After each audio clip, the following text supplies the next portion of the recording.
Hoje é dia do jornalista, dia de celebrar essa profissão muito bonita, muito importante, a profissão que eu escolhi para mim e a profissão que está se mostrando essencial no momento em que todo mundo está tão carente de boa informação, em que às vezes até o poder público falha ou, na maldade mesmo, espalha informações erradas. E para celebrar esse dia eu quero falar de jornalismo LGBT. Eu vou falar de um dos mais importantes veículos LGBT da história do Brasil. A história começa no auge da ditadura militar, com a AI-5 em pleno vigor e com jornalistas sendo perseguidos, sequestrados, torturados e até assassinados.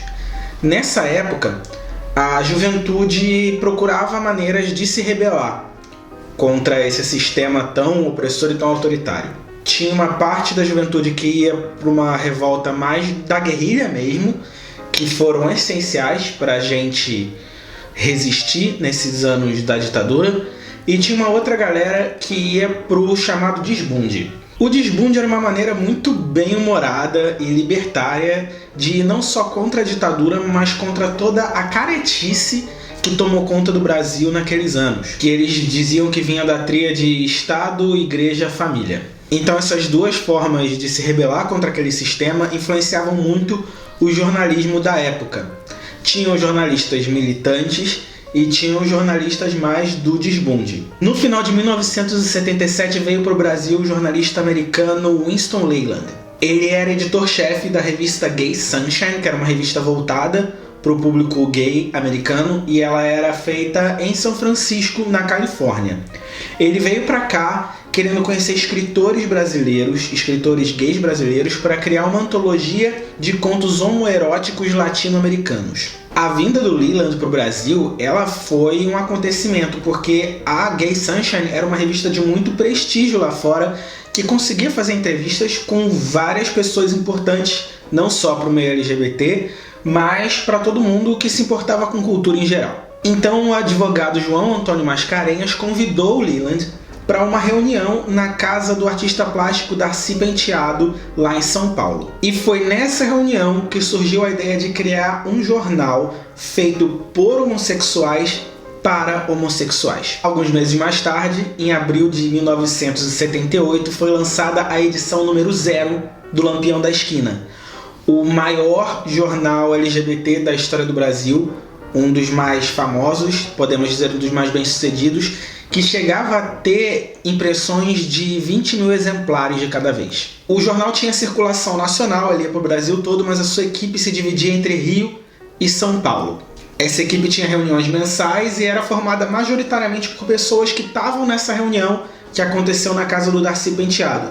Mas os dois editores-chefes, os cabeças do jornal, eles eram o João Silvério Trevisan, que além de jornalista também é escritor. Ele é autor do livro Devassos no Paraíso, que é leitura obrigatória para militantes LGBTs brasileiros, e também o jornalista Agnaldo Silva, que muita gente não sabe que é jornalista e conhece ele como autor de novelas como Senhora do Destino e Fina Estampa. Além desses dois, faziam parte da equipe do jornal o professor e crítico de cinema Jean-Claude Bernardet, o antropólogo Peter Fry, que você pode conhecer ele de um documentário que ele fez onde ele entrevistou o então deputado Jair Bolsonaro e ficou bastante incomodado e chocado com a homofobia clara dele. Também tinha o jornalista e pintor Adão Costa, o jornalista de música Antônio Crisóstomo, o jornalista e tradutor Clóvis Marques, o poeta, jornalista e crítico de arte Francisco Bittencourt e o jornalista e escritor Gasparino da Mata, além do próprio João Mascarenhas, que organizou toda a reunião que deu origem a esse jornal. Agora, por que esse nome Lampião da Esquina? Por que Lampião? O Lampião é uma coisa bastante brasileira, é uma figura bastante conhecida, tem a questão do cangaceiro por ele ser corajoso, tem toda essa brasilidade, e também é um objeto que ilumina. Então a ideia é que esse lampião que ficava na esquina ia iluminar a cabeça das pessoas. O Lampião ele se diferenciou dos outros jornais da época, não só pela temática LGBT, mas também por juntar todo o humor e a ironia do desbunde com um ponto de vista político muito certeiro. Além de falar de pautas gays e também pautas lésbicas, bissexuais e trans, o jornal também falava sobre feminismo e falava sobre questões raciais. O Lampião ele foi produzido durante 3 anos, começando, como eu falei, em abril de 78 e indo até junho de 1981, totalizando 36 edições. Ele trazia reportagens, entrevistas, ensaios, críticas, notícias de cultura, trazia coluna de humor, colunas de assuntos variados.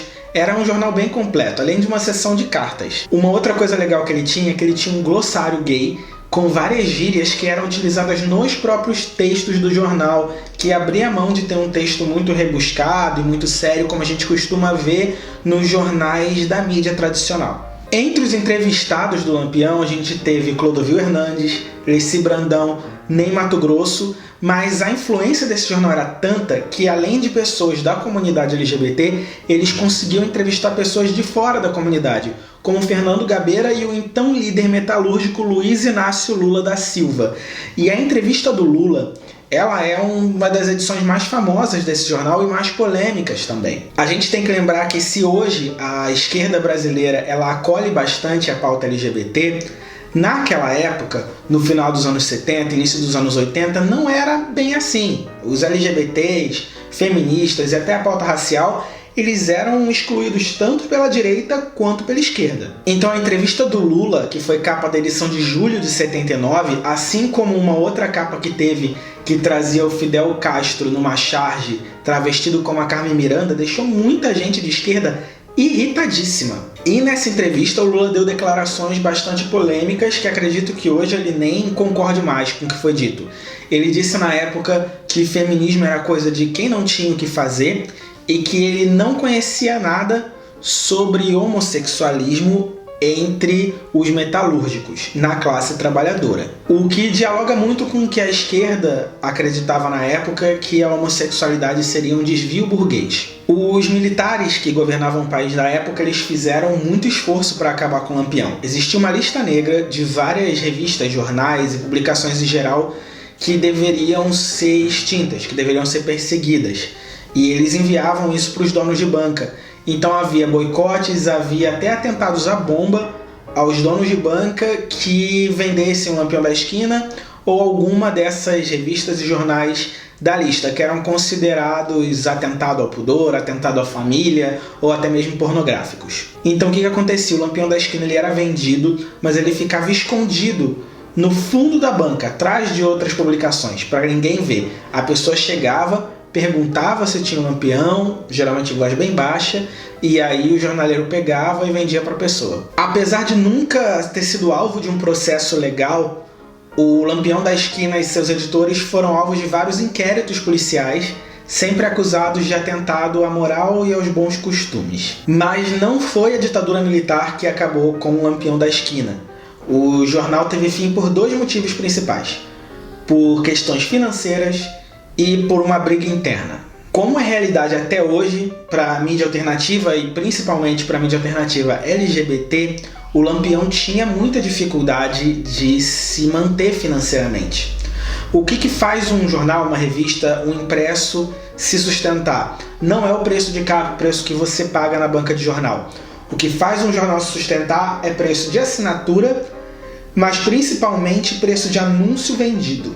E o Lampião tinha pouquíssimos anunciantes, principalmente saunas e boates gays, mas isso não dava para ele se sustentar muito. Então ele tentava conseguir um dinheiro extra com a venda de assinaturas e também com venda de livros de temática gay que eles vendiam pelo correio. Já o outro motivo, o motivo das brigas internas, ele veio de uma grande diferença que existe entre o Agnaldo Silva e o João Silvério Trevisan, os 2 editores-chefes do Lampião da Esquina. O Agnaldo ele passou toda a juventude dele em movimentos políticos, ele chegou até a ser preso por isso, mas ele também atuou como jornalista não só independente, mas em grandes jornais, chegou a escrever para o Globo, isso antes de virar autor famoso de novela.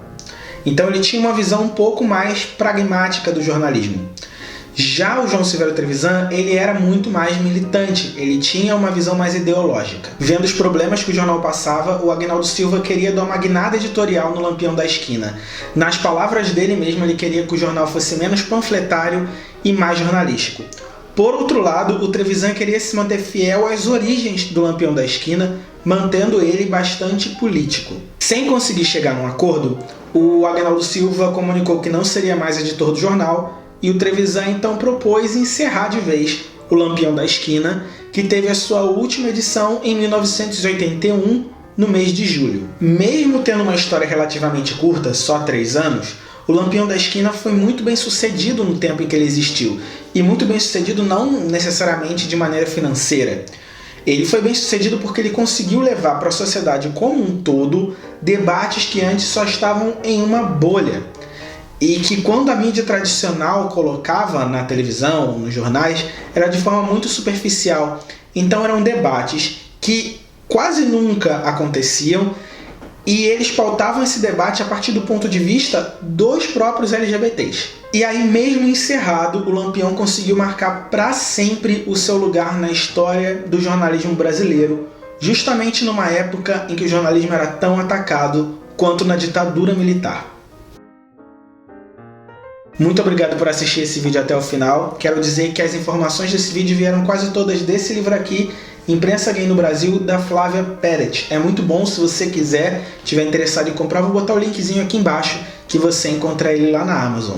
Lembrando, mês de abril, vídeo todos os dias aqui no canal, você está convidadíssimo, convidadíssima a assistir os vídeos que já foram publicados e os próximos. Se foi seu primeiro vídeo aqui no canal, não deixa de se inscrever. E se você gostou desse vídeo, gostou de todas essas informações, deixa o seu likezinho, ajuda muito a divulgar o vídeo. Manda esse vídeo para aquele seu amigo que estuda jornalismo, que é jornalista LGBT, ou que gosta de conhecer a história LGBT, porque eu tenho certeza que ele ou que ela vai gostar. A gente então se vê amanhã no próximo vídeo. Tchau, tchau!